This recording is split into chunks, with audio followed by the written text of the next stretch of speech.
What's up, guys? Welcome back to Mindset Matters. This episode is produced by Mindset Media and brought to you by the Empowerment Through Mindset Foundation. Cue the intro.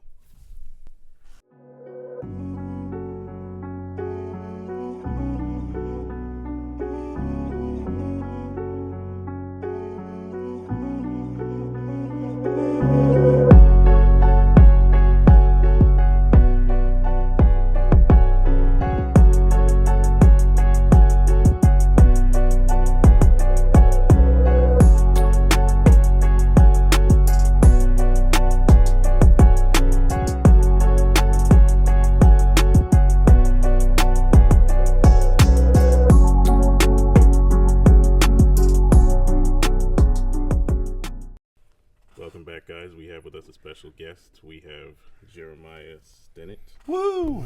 So, known to many as Jerry. So we're excited to have you here today. So a little bit of information about Jerry. Jerry is a program lead for the Male Achievement Program at Dallas College. He is a decorated TEDx speaker. He's presented at the National Conference on Race and Ethnicity. His work has been showcased at events like UT Austin's Male Consortium. He is the first graduate resident director at the University of Oklahoma's Headington Hall, and he shaped student leadership programs at the Ohio State University and UT Dallas. So we are excited to get into all of those things. I'm excited to be here, Jared.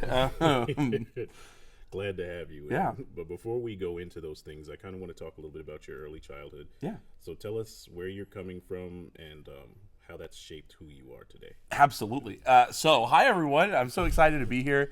I'm excited to be here with Jared. Jared is wonderful, and I'm so grateful that he invited me on and just stoked. And, you know, my energy is like, wow. So I'm always really excited to talk about my experiences and some of the stuff that I've done, but just excited to share that with both the listeners and everyone that we can connect with. I think Jared's work here, phenomenal. So just know, genuinely on camera, I think you're amazing, and I think you've done really great work and fantastic work here. So I'm really excited to see where all this goes. But my story, wow, what a fun place to start.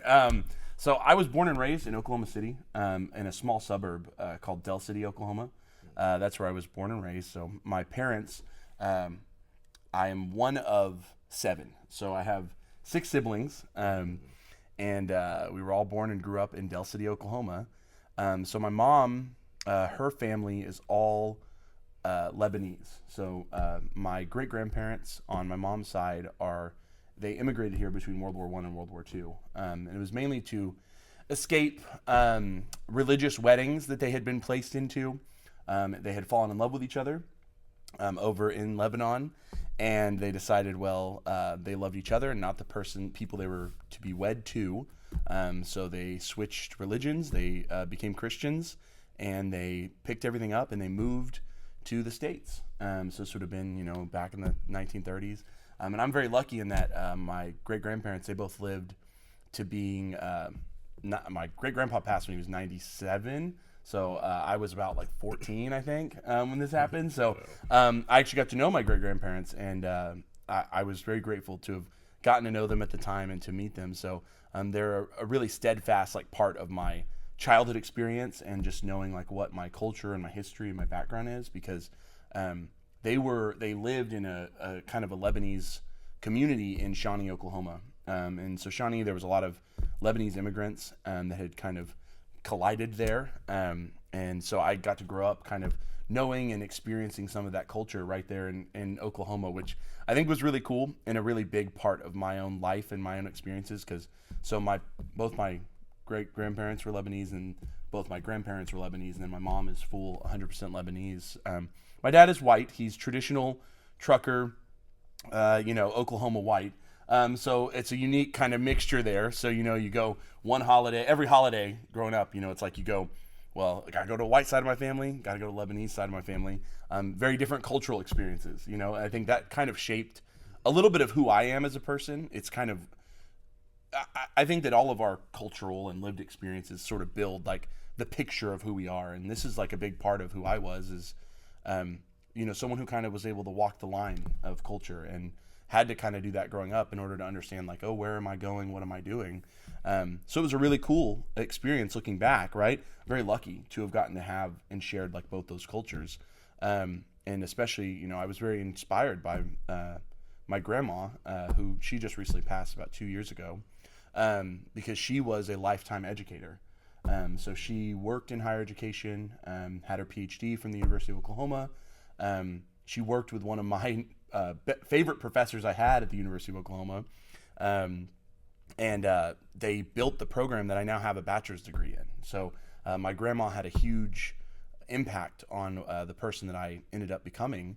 And her experiences are the reason she did that, right? Like being a Lebanese woman in Oklahoma, and being an Arab woman, I think that really shaped why she wanted to build education and how she saw education as this pathway to removing yourself or building yourself out, and being able to grow yourself and become something maybe that you didn't think you were meant to be, or that you didn't, to become bigger than what you maybe people thought you would be. And I think she saw that, and she always encouraged us to work in education and do da-da-da.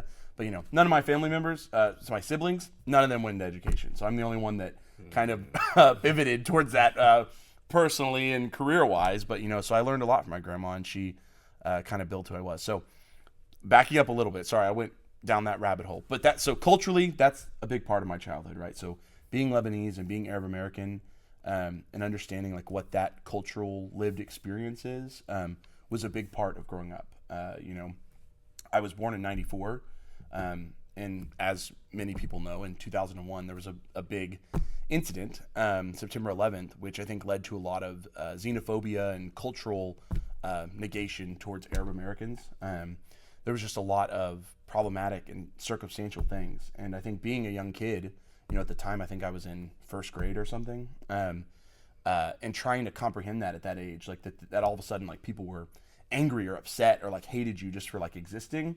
That was like a very big shift, I think, in my mentality. So understanding like, okay, what did I do? Or like, how do I work through this as a person, and continue to live and exist and do things. So that shaped a lot of my childhood as well. But yeah, so I'm one of 7.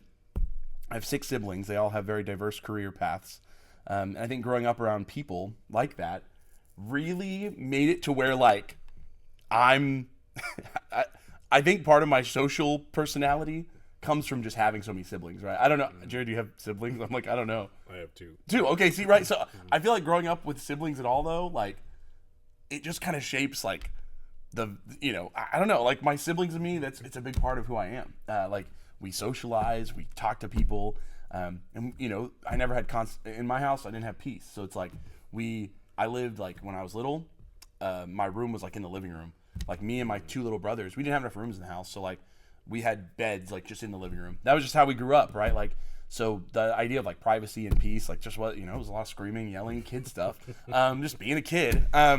And I think that's awesome, looking back, because that also kind of shaped who I have become, this person that is very invested in family and like building family for people, because I was very lucky to have such a strong like family system, that it has led to my love and joy for building family. So so that's the childhood, right? So 6 siblings, Del City, Oklahoma. It's a small suburb. One thing about Del City that I think people are always interested in. So the high school I went to, the largest group of people there were black students. So I grew up in a predominantly black high school.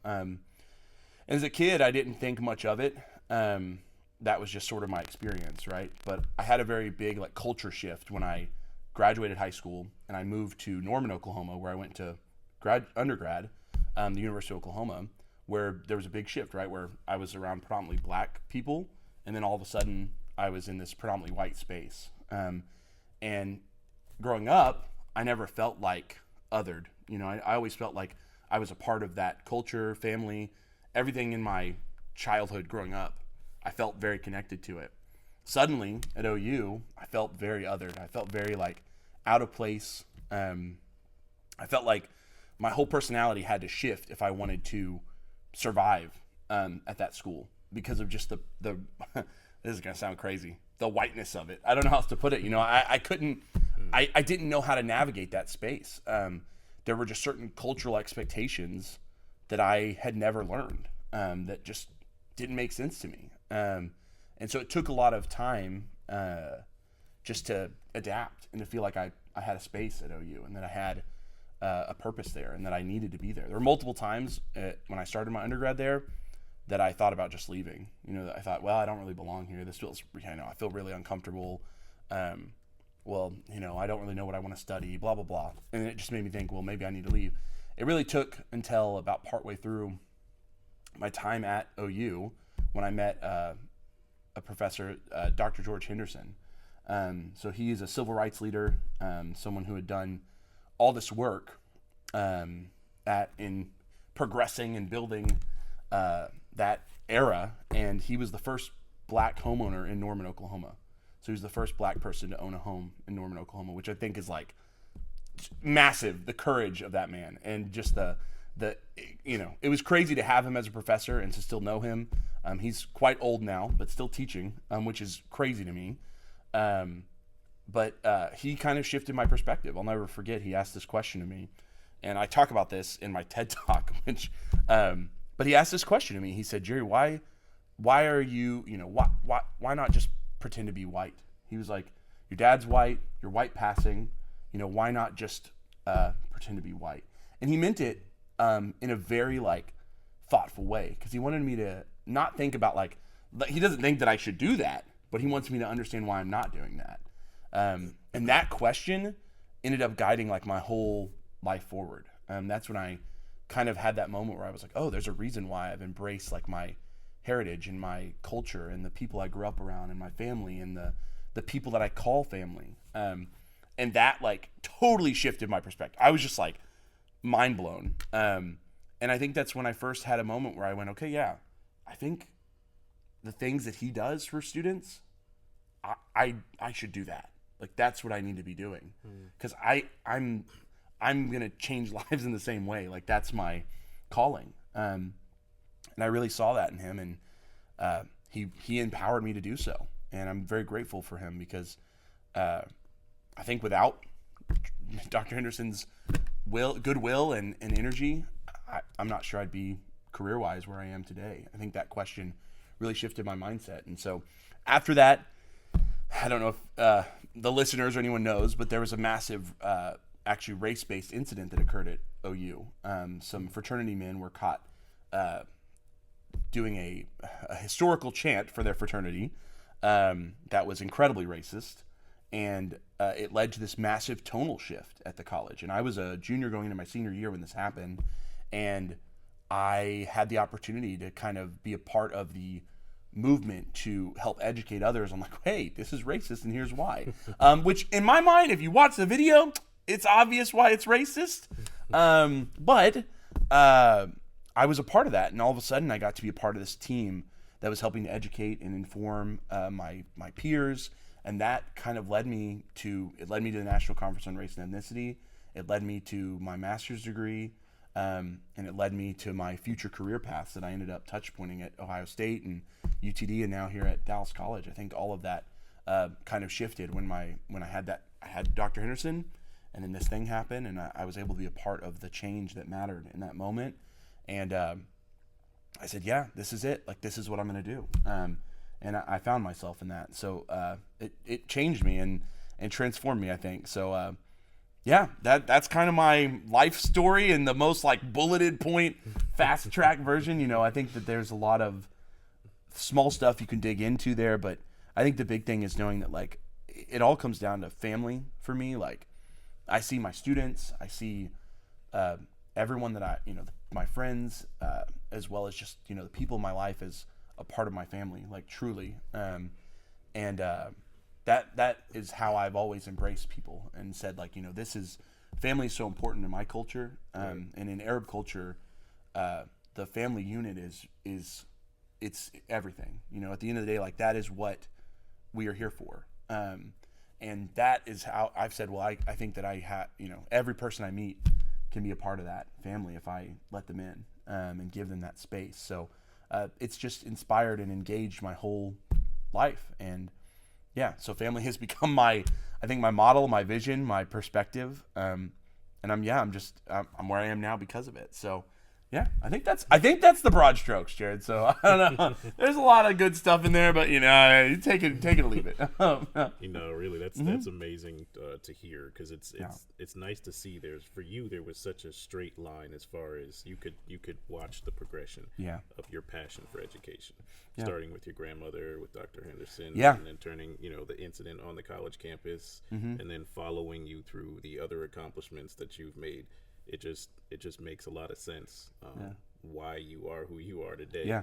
For some insert, when I started at OU, I was studying engineering, which is like comical at this point. I think no one thinks like, oh, Jerry, you should have been an engineer. I think that it's weird because like I saw it as like an economic thing. Like as a kid growing up in kind of a low income neighborhood, my parents didn't have a lot of money either, and I had a lot of siblings for them to take care of. I thought, I'll go be an engineer because I'll make a bunch of money and I'll be able to take care of my family. I was like, let me just do that. But you found family and community. Yeah, I was like, I can't be an engineer. What am I doing? I'd be behind a computer all day. That would have never worked for me. So, it's funny. I did almost 2 years of engineering before I switched. So I always like to tell students about that because they don't realize I did like calculus 1 through 3 and like all the chemistries and physics, and I did like all that. And before I switched my major and was like, nah. Don't want to do that. Yeah, not my thing. No, that's amazing. So like just hearing what you're saying about finding family and finding like when I came from the business world to education, I realized the same thing because there's a world inside of education that I didn't know existed. Yeah, and you won't know until you go, and because you think it's just about taking classes and getting an A or whatever the case may be, but when you engage with what there is to do on campus, it changes your perspective. Very much so. It makes it your home, so to speak. And so I know I've found, a home at Dallas College, just with the work that I'm doing, with the schooling that I'm pursuing. And it's just, to me, I love that. To me, it's just, it's become a passion of mine. Yeah. I never thought that I would leave the corporate track for education and fall in love with it. I always thought, okay, this is a means to an end. Let me come through, get this degree, because my goal was to teach business at university. So I wanted to leave corporate because of we talked about this before. Yeah, off camera, yeah. So I wanted to leave it because of just the mentality you have to be successful there. Right. And I wanted to teach. And so coming through education and seeing like how much there is and how much of a need there is for mindset-based understanding of things has been a huge shift for me. But I want to dive into your story more. So sure. We'll talk a few things. We'll talk a little bit about the University of UT Dallas. So you shaped a number of student leadership programs there. Tell me about that. Yeah. So, I wonder if I can help order this a little bit. So, my career in education has been very interesting, for lack of a better word. So, when I graduated undergrad, I realized financially, like I could only afford to get my master's degree if I found a graduate assistantship. So, listeners, you may all know what those are. Some of you may not. But the idea is that it's something that helps to pay for your tuition. It's a job essentially that you do over the course of your master's degree to help pay for your tuition. And when I finished my undergrad, I would say that I was kind of a hot shot at OU in that like I was both very engaged and involved on campus, but I had made a name for myself as being someone who was a bit unruly. I'm very much a civic servant type. If I see an injustice, I say it, and those things frustrate me when I see things like that. And I think as a kid in undergrad, I was super like hot shot about that. Like if something came up and I was like, I didn't know how to say it politically, so I would just say things. And I think that really rubbed a lot of people the wrong way, or at least made them uncomfortable. When you think about a predominantly white institution, predominantly white staff, all of a sudden you have this hotshot kid who's calling out all of these racial and inequities that they get embarrassed / upset about it. It becomes uncomfortable. And I totally realize that now, like as a professional, I understand I was probably a lot to deal with. Like I was probably like, they're like, whoa, this kid needs to chill. Totally understandable. So apologize to all my past advisors and mentors that had to handle me. But when I went to go to grad school, I decided, I'm going to stay at OU. I needed an assistantship to stay there. So I applied for a ton. And I remember I interviewed for like 7 of these things. I was like I was like at the interview showcase or whatever. And there'd be like guy next to me be like, oh, I got 1 interview. And I'd be like, oh, I got 7. I was like, whoa. So I thought in the end of it, I was like, oh, I'm going to get something. I'm going to get something. I'm 7 interviews. Got to get something. One of the most like the moments where I thought, oh, maybe education isn't for me. I did those 7 interviews and I got rejected from every single one. So I was the most decorated interviewer at this thing. And I realized, oh my God, I'm so full of myself. Like I didn't fit with any of this and it didn't work. I remember I went back and I was super contemplative and I was like, what the heck did I do wrong? Like, is this like, is this me or is this, do I just not work here? Like, is this not the right fit for me professionally? Like, have I just totally missed the mark as like where I needed to go? And again, at this time I was like really working in diversity and education and like doing all this stuff on the side with this is the Southwest Center for Human Relations Studies. My bachelor's degree is in human relations. So I was interning with them and I was like, man, and I totally flopped these graduate assistant interviews. Well, an employee at OU was like, well, Jerry, what if you go work at this little research institute? They do assistantships. I was like, cool, I'll throw my name in the basket. Ended up getting hired for that. So over the summer between my undergrad and graduate school, my first like kind of paid gig in higher ed, I was like a research man. Maybe I don't know the right word for it, but I sat behind a computer and conducted research for 8 hours a day or whatever. It was 4 hours. I think it was like 20 hours a week, so it was 4 hours a day. And it was the worst. It was like the worst summer of my life. I literally would like go in this office. Nobody would talk to each other. I would like go into this office, go up to this floor. I would like sit down at my desk. No one would say a word. So there's like all these cubicles around. No one was speaking to each other. I would like have my computer out and I would like pull up all these research documents and I would just sit there and read and like copy, write some stuff. 20 hours a week. I did it the whole summer going into grad school. I was like, oh gosh. I was like, am I going to have to do this for 2 years? I was like, God, I can't accept that. So I was like, I got to reshape my mindset. Mindset, important for this, right? Mm-hmm. I was like, something's off with me. Like clearly, like is education right for me? I don't know. I got connected to someone. This is another funny tangent. Get connected to someone in the fitness center who I'd never met, Dr. Amy Davenport. And she is like, hey, I'm looking for a graduate assistant to work in the fitness center. And look at me, Jared. I mean, come on, right? The fitness center? I was like, oh, God. So I go and meet with her. And I'm like, Dr. Davenport, I'd love to do that if you think I'm the right fit. And she was like, let me see your resume. And she looks at all this, these really decorated, like, activities I'd done all through college. I was, in charge of our Housing Center Student Association. I was, like, associated with SGA. I was, all this stuff, Campus Activities Council, all these activities I'd done. She's like, yeah, you could definitely do this. And I was like, well, if you want me, I'm here. So 2 months as a research guy, and I switched to being in charge of the fitness center. So I become a graduate assistant for our fitness center. Weird, right? But again, at this point, I was just committed to like, I have to get my master's. I was like, this is the only path for me right now. I want to get this master's in education so I can do diversity, equity, inclusion work. Man, bad word right now. I have to be careful about that. So I can do work with the populations that matter to me. That was, at the moment, that was what I said. I said, I have to do work with people that I care about and that I want to have access to education. I was like, however I can get there, I'm going to get there. So I shift and I become the fitness center graduate assistant. So 2 months research, then all of a sudden I'm on this fitness center. At the same time, I interview for this new job. They wanted to hire a resident director in our athletics residence hall. So it was a residence hall where the athletes would live. Again, a little out of my zone, but I had done housing all through undergrad. So my whole undergrad experience was like I worked in housing.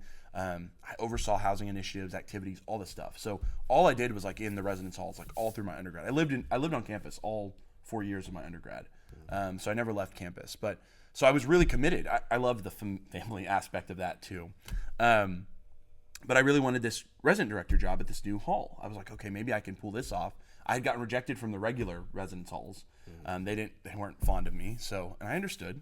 So I was like, okay, let me try this one. So I interviewed. I made it to this last round interview, met the guy, talked to him. His name was Brian Hinnon.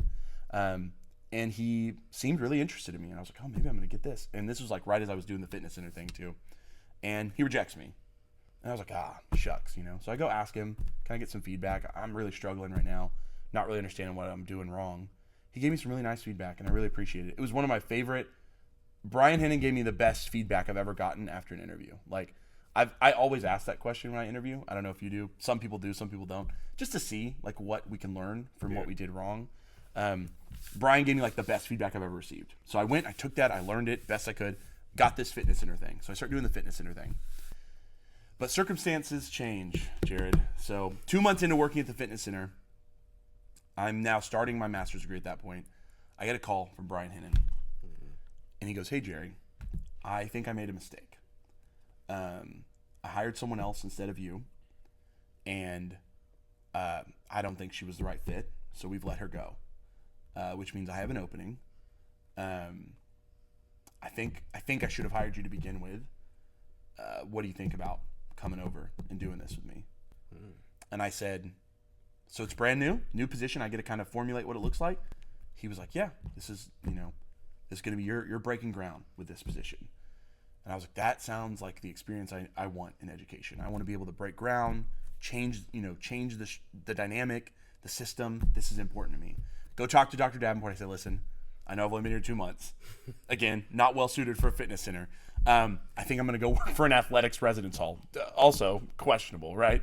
I was the type of kid, Jared, that like when OU would play football, I would like lock myself in my house so I wouldn't have to deal with the traffic in Norman. Like I'd be like, "Oh, I'm just not going to leave the house today." Like that was, I had never gone to an OU football game. And I'm like, and everybody goes to OU football. Like that's like the thing, right? Like, come on. I'd never gone, and I'm, going to go be the graduate resident director for this athletics residence hall. But I tell Dr. Davenport that. She said, "Jerry, why do you want to do it?" I said, "Well, I think it's just because like," and I had to think about it, but I was like, "I think it's because I want to do that. Like I want to work in residence life." And she was like, "Okay, cool, take it." She was like, "Take the job." And I was like, "Okay, are you sure?" And she was like, "Yeah." She was like, "Go for it." I was like, high five, I'm out. So, I gave her 2 weeks, switched over, became the first graduate resident director for Headington Hall. Is the name of the hall. I did that for my entire master's, for the rest of my master's degree. So I stuck with that position for the rest of it. And it was fantastic. I got to build out what it was like to be a resident director in that hall. We got to build out like what those positions looked like, how they would be framed. We got to build structures. We got to build policy for the building. We totally redid like their key combing system, their master key system, by using like this. It was something that I came up with and I got the opportunity to do. That's honestly all thanks to Brian Hennon and Shay. Shay Mann was my other supervisor there. And the two of them let me and my coworker, that was also one of the first, we got hired together, Matt Becker. She let us Brian and Shay let us run wild and let us just do what we thought was best for the students. And that was transformative. Like I cannot appreciate that enough, because to be at 22 years old and pretty much be told, "All right, Jerry, figure it out." That was how I was like, this is education. Like I'm getting it now, and that was awesome. And I really cannot, but I think that's what led me to what happened at Ohio State and UT Dallas. And now even at Dallas College is that, I'm a system shaker. I am someone who wants to build systems from the ground up, create them, and make them work and leave them sustainably. When I was in undergrad, I created a comic book convention at OU. That was like another thing I had done when I was there, just because like I wanted that to be a thing. I got to be like the second lead for this comic convention that they did. It was called College Con. That was awesome, right? So I was always this mover shaker. I was part of this education and training that we got after this chant issue, and I was like, so my career is just cascaded from there. So it's like Headington was the base, and then I got to be a part of. So after Headington, I put applications all out around the world. Not the world, the United States. I was like, did I apply outside of the U.S.? No, but all around the U.S. I interviewed in California, Virginia, Michigan, South Carolina. I interviewed all over. And a lot of those positions were like residence life, because I thought maybe I wanted to do that. But while I was doing my residence life stuff, I started working with the National Conference on Race and Ethnicity. I was sort of their summer intern. I would get to go to the conference as like a full-time employee for the summer, and be a part of it, which they really took me in after I'd worked in undergrad with them. They kind of said, "Jerry, come be a part of this. You're really impactful here. Can you help us keep building this?" So I actually got to build, when they transitioned, it's funny, Jared. They used to have paper like conference guides. You know, like you would get there, they'd hand you a piece of paper, and that's like, oh, here's the schedule for the weekend, right? And if there were updates, they'd have to like post it on signs. So the first in-core that I went to, they were like, Jerry, can you do like a digital schedule? And I was like, yeah. I was like, that's yeah. I was like, I can handle that. So I was responsible for building like the digital schedule for in-core my year. I think it was either 2015 or 2016. And that was like, I was like, that's simple. And it was cool though. What I realized is in-core is this massive week-long thing. There's so many sessions, Jared. And it was wild. So, but beside the point, it all cascaded, right? And so when I was applying for jobs after Headington, I put one application in for a job that was like outside of residence life, and it was at Ohio State. It was for a position as the Community Relations Coordinator for the Office of Student Life Social Change. And it really attracted me because of my work with InCore and everything, and I was like, well, let me try and see if I can get this. And I did, and I got offered that position to move to Columbus and come be a part of that. And I think my legacy just, I feel like I'm someone who is so inspired by those who have come before me. And so when I arrived, a lady by the name of Dr. Patty, she had actually created that office, and she had unfortunately passed away. So I came in right after that. There was new leadership, and they hired me to come be a part of this. And right after I started, my boss quit. So all of a sudden, I was in this department in Ohio State that was fairly new. It wasn't super new. At that time, Dr. Patty had been doing it for a long time. But it was fairly new. And I was all of a sudden alone. I was the only leadership in that department.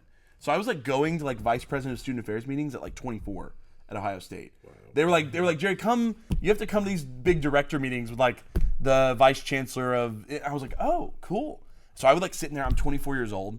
Everyone around me is like in their 50s and 60s. And they're like, yeah, you're like the interim manager for this department now. Do you know how to run it? And I was like, I'll figure it out. So I got really lucky in that I got to run. We ran 14 sustained volunteer programs in the city of Columbus. So by sustained, I mean every single week we had college students that would go out to these volunteer sites and do volunteer efforts with the same groups of kids. So these were in libraries, they were in rec centers, middle schools. We were at a charter school. We were also at a juvenile detention center, and we would go in and teach. I was just the conduit of the logistics. The students would go in and teach all this stuff, and it was amazing. The content and curriculum they built was just blew my mind, and I was so lucky to have even had a small mark on like that content and to be able to build that out. While I was there, they started a new program. I'm not sure if it's still there, but it was a STEM program for young women. Phenomenal program.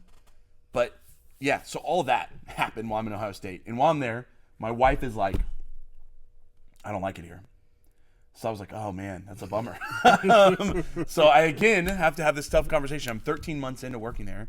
I have to go talk to my boss and say, hey, I don't have a job or anything, but my wife wants to go back home. So we're going to leave. And that was really tough for me because I really loved my boss at the time, Molly Calhoun. And I loved her. She was so supportive and just one of the kindest souls I've ever met. I miss her. But wonderful, supportive supervisor. And she let me do so much when I was in that role. So I take that role, and I'm like, okay, I got to find something in Dallas. Because my wife decided, let's go to Dallas. So this was my rule. She said, I want to go back closer to home. Her home's in Tulsa. She said, I want to go back somewhere closer to home. I said, okay, we can go closer to Oklahoma, but I will not live in Oklahoma again.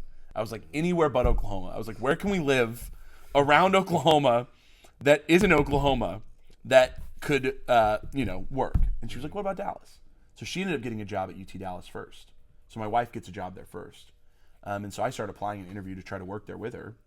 And that's when I got offered this opportunity as Assistant Director of Student Leadership Programs. And at that time, I had a huge history, and I was teaching leadership stuff. I was always doing like leadership education on the side. So all of a sudden, I come into UTD, and they're like, okay, you're in charge of leadership programs. I was like, okay, great. What does that mean? And at the time, there was some structure. There were, I think, 2 or 3 people who had served in the role before me for short periods of time. So there was a lot of like kind of interim and stuff. So when I came in, there was some structure that I was able to kind of just clean up and change and adjust for mine. And then it was about, okay, how can I expand this? I started teaching every leadership thing you could imagine. I was like, okay, can I do Myers-Briggs? Sure. Can I do Strengths Quest? Great. Can I do 5 Laws of Leadership or whatever? Yep, let's do it. So we just started expanding it and expanding it. I don't know if we had it listed, but okay, we didn't. So I'll talk about it here. Eventually, I got to I got to expand the Global Leadership Retreat. So it was something that had existed in different realms at UTD before that. But they said, okay, this is part of your responsibility as the Assistant Director of Student Leadership. You're going to have to lead this Global Leadership Retreat. And I said, okay, cool. And that was a highlight of my time at UTD, because what it did is it brought together international students and students from the U.S. and put them at a retreat site and gave them some opportunity to learn some like intercultural relationship skills and human skills. And I thought it was phenomenal. We were there for, I think, 3 days. And I was so grateful to have been over that and to have been able to oversee that and let it flourish as it did. And then COVID shut it down the second year I was there. So the second and third years that I worked at UTD, it was virtual. But I think it's back now. I'm not sure. Someone at UTD who's listening might be able to comment and let me know if it's still there or not. But yeah, we did a virtual one at one point during COVID. But yeah, that's how it goes. And then from UTD to here.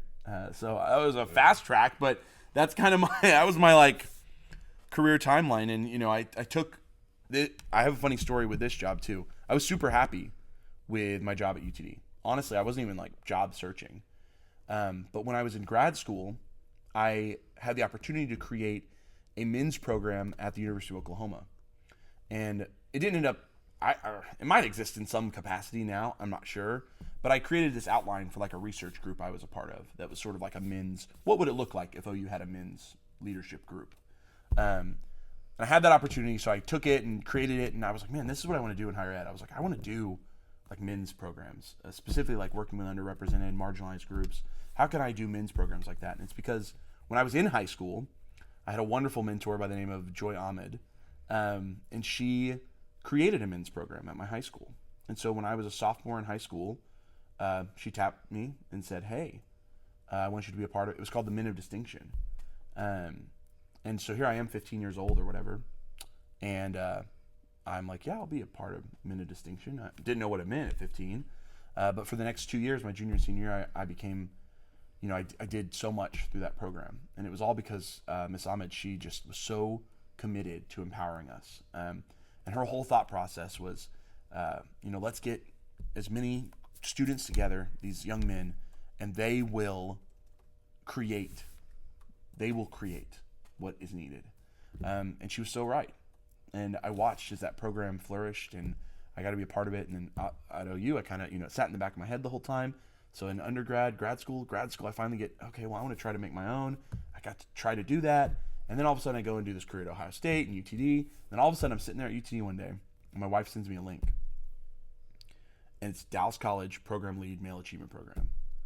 And I'm like, what is this? I'm like, I've never heard of this before. I was like, does this exist? Like, what is this job?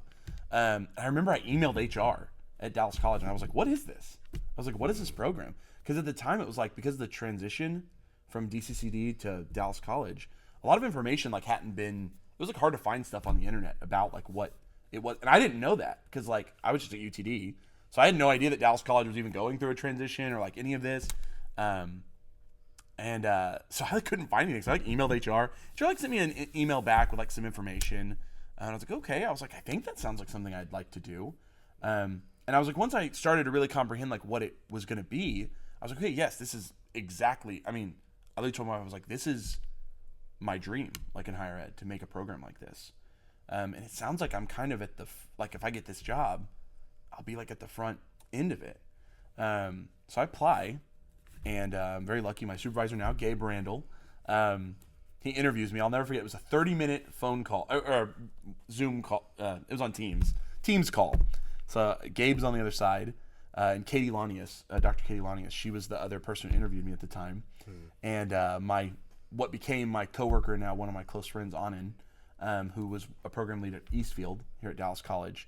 They were on the other side of my interview, and I do this 30-minute interview. I remember I closed out the interview, and I was like, man, I don't know if this is going to go anywhere, but I sure hope it does. I remember I came downstairs, I told my wife that, and she was like, man, I hope so too, hon, you know. I was like, cool. Didn't think about it. I was like, again, super happy at UTD. Literally only job application I had submitted at that time. I was like, not looking at all.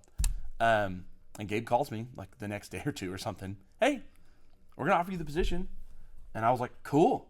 I was like, cool. And I was freaking out because I was like, I don't know what Dallas College is about. Like, I don't know. I never worked at a community college. In undergrad, I took a single class at the community college in my hometown, Calculus 2. It was a very tough class, just so everyone knows. So I took it at community college. But so that was my experience with community college. It was just my little hometown community college. I didn't know what Dallas College was all about. And I was like, shoot, yeah, I think I should take this job. I look at my wife. I'm like, I think I should take it. Go and tell my boss at the time. She was like, yeah, it makes sense. And there we go. And I took it and got to come into this awesomeness that is the Male Achievement Program, something we've been doing now for, when I came in October of 2021, the program, the transition had just kind of happened. So the staff that was over it was kind of the first staff. So me going to Brookhaven, I was kind of like the first. I think maybe they had someone, I can't remember if they were over Brookhaven. There was like one other staff member who kind of got transitioned in, but then left before I even started at MAP. But when I started, most of the staff members that were there, so like Tim McDuffie and Anand, they were sort of the first group of staff members over the program. And Gabe, obviously, Gabe had been, running it at Richland in like the DCCD days, and then kind of got promoted up to being our senior manager. And yeah, they said, okay, Jerry. And I think this is a question that I've come into many times in my life, Jared. What are we going to do? We have a clean slate. What are we going to make? And you have seen what we've made. MAP has been just such a wonderful professional experience for me because it blends my personal and professional passions perfectly. To be able to create family and space for students that I really, really care about. And I don't know if there's a better, I don't know. It might be the best job in the world. I mean, it's arguable, but I'm very grateful. I think I'll add to that because I think personally, that's something I'm learning and that I'm discovering as well. Just leadership inside of education and the impact that you can make on the next generation it's one of the most fulfilling things that you could do. So, I mean, I've said this before. I'll say it again. Like I think students are the future of society, and I think there's nothing more valuable to do than to invest in the future. And so, anytime you get a chance to give back, you get to take what you learn as a person from your journey. But just looking at your story, so much of it has to do with student empowerment. Yeah.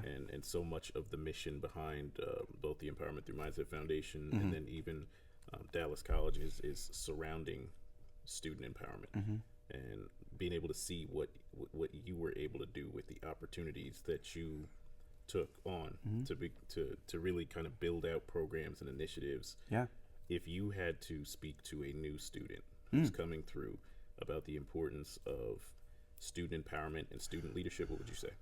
Wow. I think I've had this conversation many times with students because I had a student, he's now at UNT. I'll never forget, he's standing across from me at the table and he goes, I don't want to join MAP. And I was like, okay, why? And he was like, I'm good at all that already. He was like, I'm already a good public speaker. I'm a good leader. I'm good at everything that you're offering. So I don't need this. And I remember my flip switched, it was like my switch flipped. My switch flipped. And I was like, okay, but does everybody have that? That was my first thought for him. I said, does everybody have that? He's like, no. I was like, do you think you could teach people how to be good at it? He was like, I don't know. And I was like, have you ever taught anyone anything? And he was like, not really. And I was like, so if you're such a good public speaker, why don't you, I don't know, show up to MAP and help some of the other guys with it? He was like, he was like very taken aback. Like, what? He's like, I don't know. He's like, I was like, so there's something you can get from MAP. I was like, you could be a better better educator for other people. And I remember, again, all of a sudden I saw the kind of the fire in his eyes, because it was like, oh, there is something I don't know that's being offered here.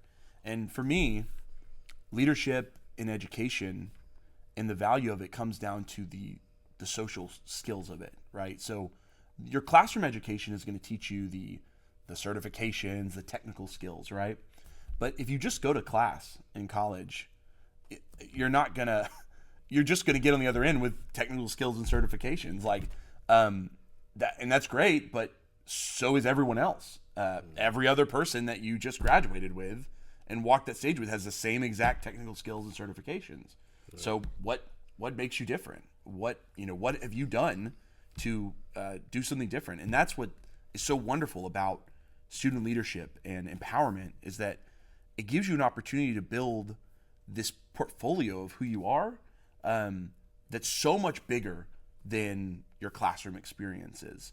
And I am the type that when I was in undergrad, I don't know why I was doing it, Jared, but I would way overextend myself. I was a program director on our union programming board, and I was a campus activities council vice chair, and I was a president of our housing center student association, and an orientation guide for our summer Camp Crimson, and all this stuff. And I think at the time, like, I now realize I'm smart enough now to look back and be reflective on it. But at the time, I was doing these things because I just really loved them.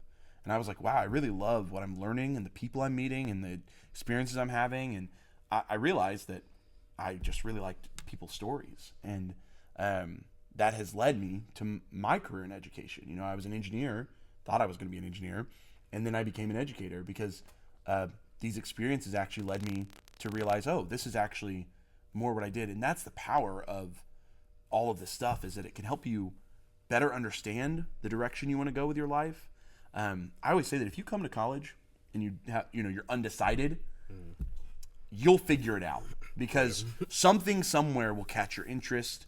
Because most colleges and universities, I'm going to say most because I can't speak for all of them, they do a wonderful job of providing all these opportunities outside of the classroom, whether it's incredible speakers and presenters, or whether it's, maybe you're really invested in community service. Whatever that looks like for you, do it. You got to just do it. And sometimes you might think that you're infallible, that you've learned too much. I always live by the motto that there's nothing, there's always something that I can learn.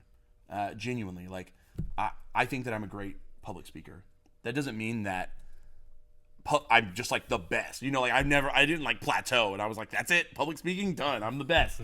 I always say that. So if I can help a student understand that there is no like plateau for learning, you'll always have opportunities to get better, become better, learn from people's experiences and stories. But I'm a very story driven person. So I always say, if there's one thing you can gain from being involved, being, through these organizations, it's about seeing other people's stories, and those perspectives will make you a more global person, just someone who's more thoughtful and able to take perspectives from other people. And I think our world needs more of that, people that can listen and learn and put themselves in other people's shoes and use empathy.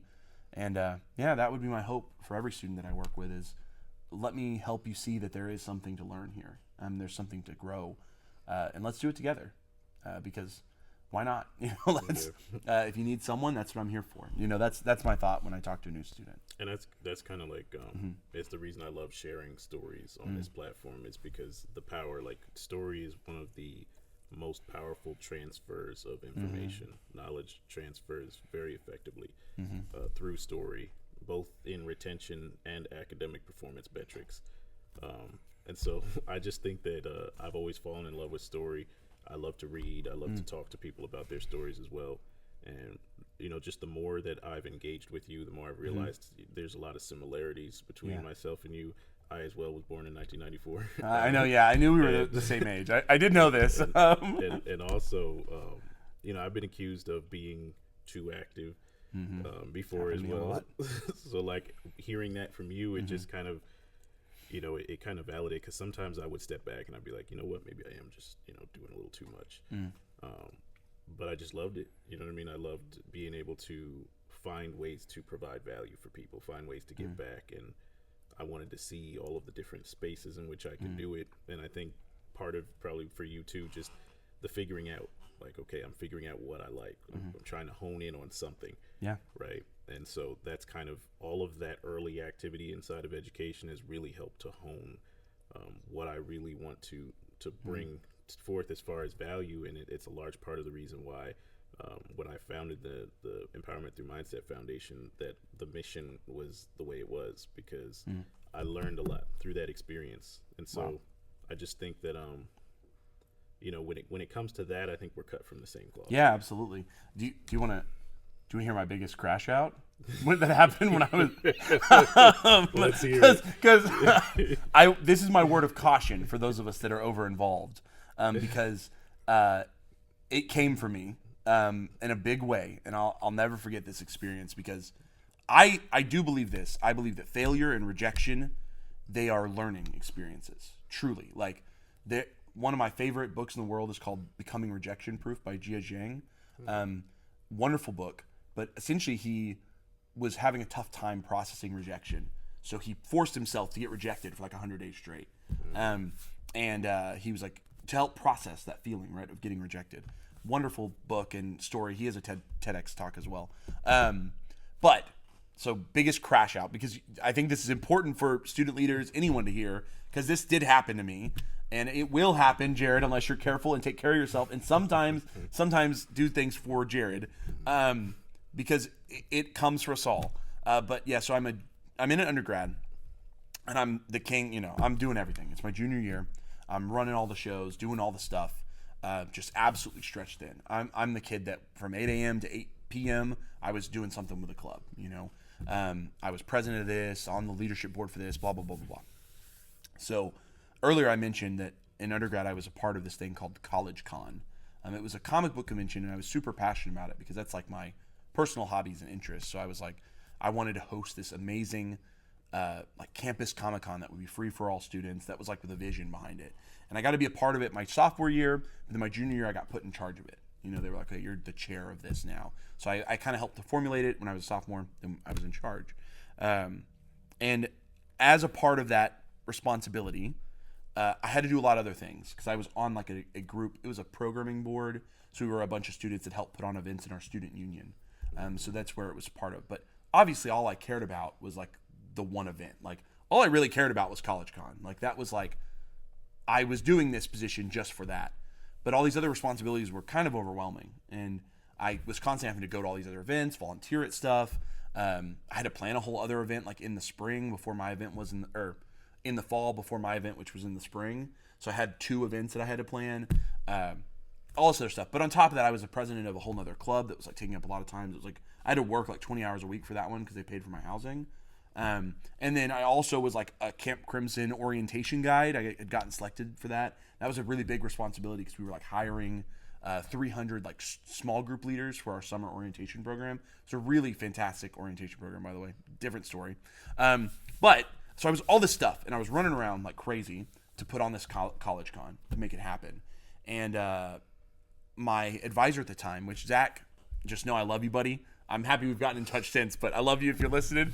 I'm running around like crazy trying to get all this stuff done, and I start to kind of really let my other responsibilities with that organization, the Union Program Board, kind of fall to the side. And I was so just like over it. I was like, I only care about College Con. Like, quit talking to me about this stuff. And it got to the point where I literally finished College Con. We did the event, and the next morning I was supposed to like get up and like go to like a leadership retreat for the Union Programming Board, which in retrospect probably would have been a good time.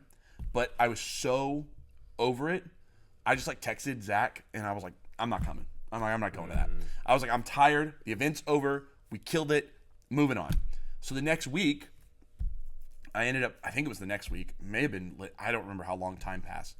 I go and I meet with him because he was obviously upset with me. Respectfully. Like, he had every right to be upset with me. Come on, Jerry. But I showed up haughty, dude. I was so tired, exhausted, and I showed up absolutely like in my menace era, like just the worst. So we didn't argue, but we certainly got a little hot with each other, And I was super frustrated. I was like, I don't want to do this crap. I don't want to do this. So I told him, I was like, I finished my event. I'm out. I was like, I quit. I was like, I'm done. I was like, I did my event. I'm not making it to the end of the school year. Cut me off. I'm out. And I ditched and I walked out because I didn't want to come to the executive meetings, like do all this stuff anymore. And I remember I went back to my room, my apartment on campus. I was like, oh, Jerry, yeah, that was bad. I was like, you shouldn't have done that, bud. I was like, yeah, you should have thought that through a little more because you were really mean. That was really mean. You were really upset. And that's just not in my nature. You know, I'm just not, and I was really like, oh man. So a week or two passes by. I end up going to meet with Zach again. And we kind of talked it out. If I remember correctly, I ended up kind of coming back to serve. I did some of the last minute stuff and kind of finished out the term a little bit, but I still was kind of like on, you know, sabbatical or retainer, you know, doing very little, as little as I could.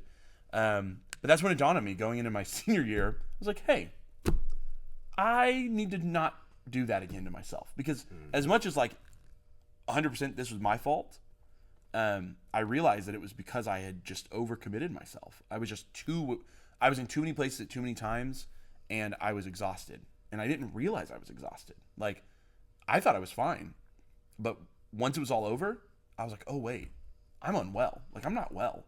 And that's why I acted so out of character. You know, things that I would have never said or done. I was so exhausted mentally that I just had to pull back. So going into my senior year, I readjusted, took on a lot less positions, did a lot less stuff, and just kind of relaxed. And finally was able to just do some leadership stuff and focus and like really enjoy being there. And that year of my life is a very important one because again, it's that time when I like got rejected from like 7 positions.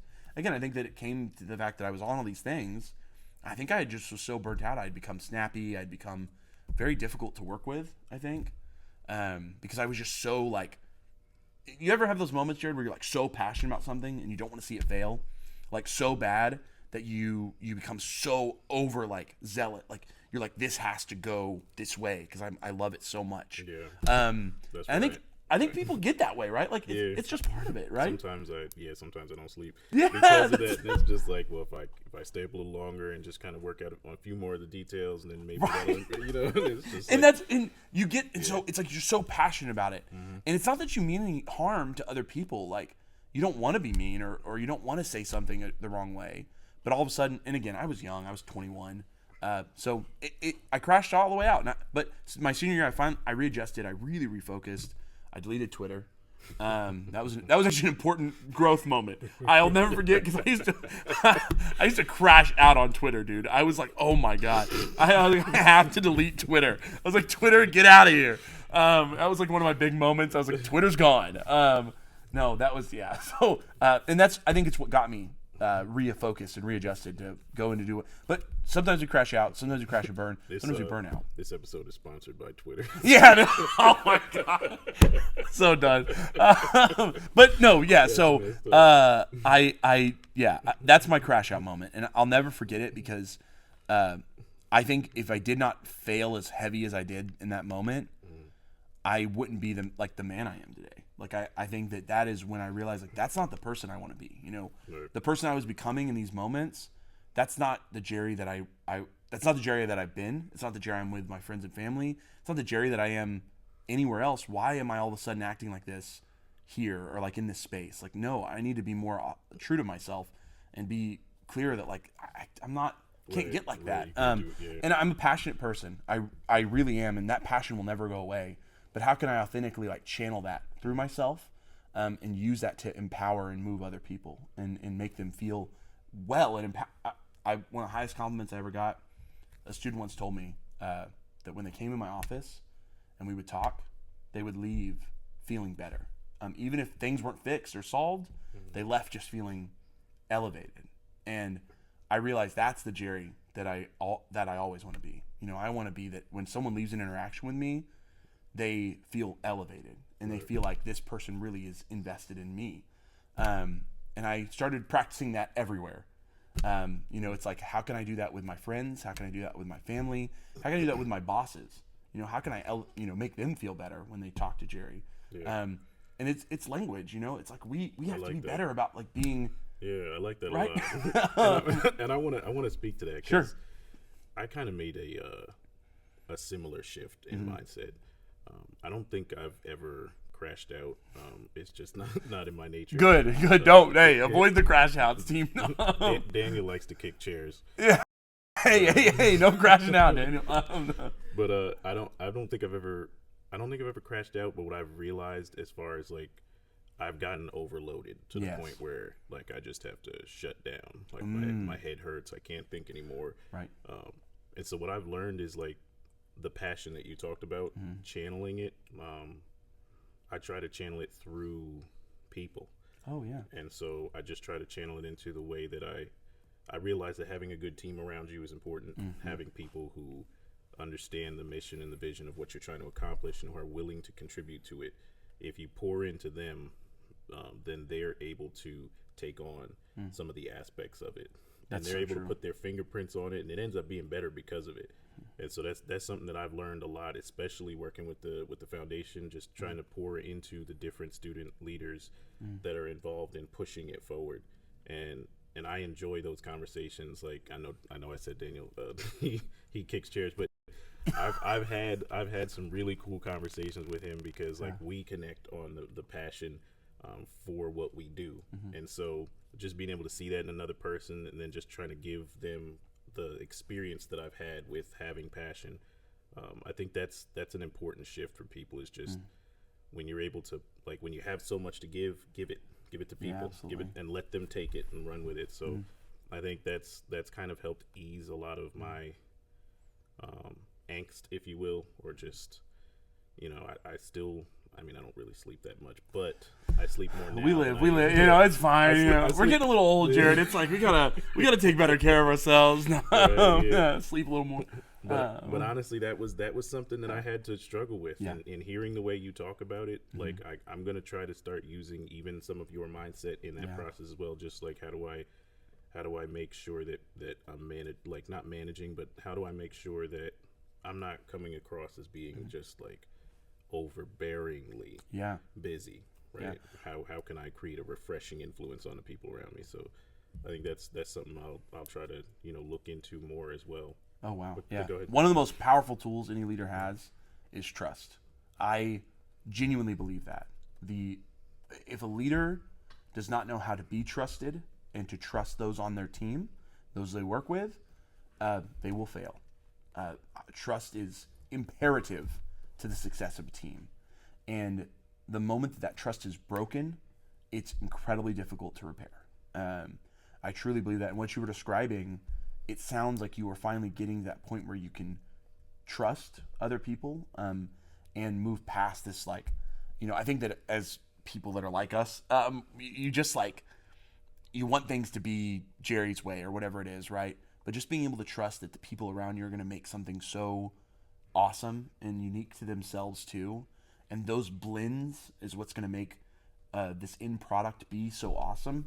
That's a best thing a leader can do. So I really hear that trust in you. So that's good, Jared. Yeah, and it's something that like in the business world I've always had. Like there's always been, for instance, shout out to Claire. Claire was my secretary for 5 years when I was working at FedEx. Good job, and Claire. She's been so amazing for me in the business space. I could just hand her stuff and she would turn it into whatever I needed to be. She'd handle my schedule and all that. Shifting to education, realizing that that's not there anymore, that there's not a person that's paid to handle those things. Right. The relationship with trust had to be different. I had to make sure, okay, do they see what I'm seeing? And that became something I focused on too, is just being more intentional with how I communicate. So that it's like, okay, here's the vision for, this is what I see. All right. And then once they accurately can see what I see, it's like, put your fingerprints on it, make it yours. But like, this is the starting point, right? Just a little bit of a blueprint. And I'm loving it. I'm loving every minute of watching people, the light bulbs go off in their head, watching them take things and run with it. The things that they're able to create are so much better than what I would have been able to by myself. But just being able to have that release of trying to do it all myself, because I felt like I had to. I'm loving that part of the journey. Right. Yeah. That's amazing. I love that, Jared. That's amazing, dude. Okay. So yeah, but Let's say. I guess we are running a little bit out of time. Yeah, I must say, do we have any last minute? Yeah, so You're the boss here, not me. No. Talk about all of the different things that you've learned through your educational journey. Yeah. How do you think that those lessons can apply to somebody who's trying to build out a business or who's trying to run one more efficiently? Oh wow, From yes. an entrepreneurial perspective. Be a learner. Like I know that can be hard. I don't think it's naturally in people's nature to just like learn from people. But if you can put that out there, that you're someone who is, have you ever heard of like growth mindset? I feel like that's a really common, I don't want to use that because I think it kind of pigeonholes it. But if you can go into any space with this positive mindset of I'm here to learn and grow, I think as an entrepreneur, whatever you're going to do with your life, you're going to be better for it. There's no space where being a learner is like bad. Does that make sense? Like you can't like just sit around and go like, oh yeah, that guy that like learned stuff. Like no, to me, like if you were going to any space and you're saying I can learn something from this person, no matter where they came from, who they are, you're better for it. And I think that as an entrepreneur, in business at all, you're going to have to learn from things that people have done wrong and right before you. You're going to have to learn from those on your team, the people you do it with now. And you're going to have to learn from your mistakes, your failures, your successes. And you're going to have to always be in this mindset of how do I get to the next level? How do I level things up? Because I do not think that a business can thrive if it is not ever evolving and changing. You know, look at companies that have been around for a long. Look at things I'm going to use like McDonald's, right? That is not a brand that has just done the same thing for the last 80 years or however long it's been around. No, that is an ever evolving, ever changing brand that has shifted for the mindset in the current times, that has been able to update, upgrade, constantly be on the cutting edge of what are we doing in fast food that's different, better, or maybe even holding to some of the safeties that make people feel comfortable with our brand and what we're doing. I think about that all the time, that in education, I've met people who are not in that learner mindset. And it can really hit them hard when they it's like, oh no, I've hit a wall in where I'm able to go career-wise or personal-wise. And I have always tackled it as like, I can be an expert in a space, but that doesn't mean that I know everything in a space. And as an educator, leader, entrepreneur, whatever, you want to be in spaces where people know more than you. Because that's how you're going to learn, right? I'm about the business of like, you be in spaces where you're not the expert. Be in spaces where there's a lot of experts around you, because holy moly, you're just going to take so much more away from that. You're going to be able to leave that space and go, I'm better off for it. Because if you are the expert, you're going to be drained, buddy. You know, the people are all around you and they're like, you're the one I'm trying to glean from, I'm trying to latch on to. But no, you need to be in spaces with people that are going to elevate and educate you. And I think that's it. I think that's the takeaway from everything, is that I have done that my whole life. Whether it was in high school when I was first in a men's program, whether it's in college when I first got yanked into this opportunity and I took the string, from a fitness center to an athletics residence director to presenting at a national conference on race and ethnicity to speaking for TEDx, whatever it was about always realizing that there was more I could learn. I applied to be a TEDx speaker 7 times. So I got rejected 6 and then finally got picked on the 7th. And I'll never forget that when I finally got auditioned to do it on my 7th attempt, they said, "Oh my God, why have you not been a TEDx speaker before?" And I said, "I don't know. I've been trying." And they were blown away. So just understand that you can always grow. If I'd gotten it that first time I applied, maybe it would have not been as impactful. Maybe it would have lasted as long. Whatever it is. I was picked on that 7th time because I was persistent and I kept learning. Every time I reapplied to do it, I changed my prompt, changed how I was going to do it. I took as much feedback as I could. I listened to people and I said, how can I transform this and keep making it better each time I apply? I'm not just going to keep throwing my name into a void. That's how we do things in the world, is like, we have to keep at it and keep learning. 7th time's the charm. However many times it takes, right? Yeah. Hey, I told myself I'm gonna make it. I'm gonna make it. So, honestly, yeah, that's it. It's that learner mindset and that growth. Again, I'm bad about this, but I think that sometimes there are terms that help people to understand concepts, but they're always much bigger than that. Like when I say growth mindset, I mean the word, but also just always be bigger than that. Don't ever be like, oh, I'm just a growth mindset person. Like I'm very big about phrases and words and terminology and ensuring that they're bigger than that. So just know, learner mindset, growth, keep yourself situated, team. Absolutely. And I wish we had more time. Yeah. The door's always open to come back. Give me a couple months. We'll come. Whenever you want me back. But honestly, I mean, I'm inspired by the work that you're doing in education. And I'm taking cues from some of the things that you're doing as well. Appreciate that. I appreciate you and your commitment to the student body. Yeah.